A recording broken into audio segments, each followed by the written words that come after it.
అరే బుజ్జి, ఇవాళ నువ్వు ఇల్లు ఖాళీ చేసేయాలి. ఏమైంది సార్? 3 నెలల నుంచి ఇంటద్దె కట్టట్లేదమ్మా నువ్వు, అందుకని ఖాళీ చేసే. సాయంత్రం శాలరీ వచ్చింది సార్, ఖచ్చితంగా కట్టేస్తాను. సాయంత్రంలోగా కట్టకపోతే నువ్వు ఉండవు, నీ సామాన్లు ఉండవు ఇక్కడ, గుర్తుపెట్టుకో.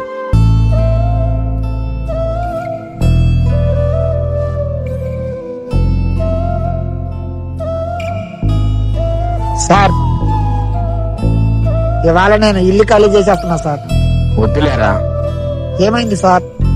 ఎన్నో సంవత్సరాల నుంచి నమ్మకంగా అద్దెకుంటున్నావు కదరా, ఎక్కడికి వెళ్ళొద్దులే, ఇక్కడే ఉండు. సరే సార్.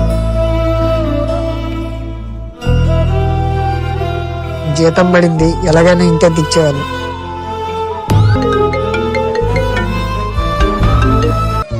హలో నాన్న, ఏంటి అమ్మకి ఒంట్లో బాలేదా?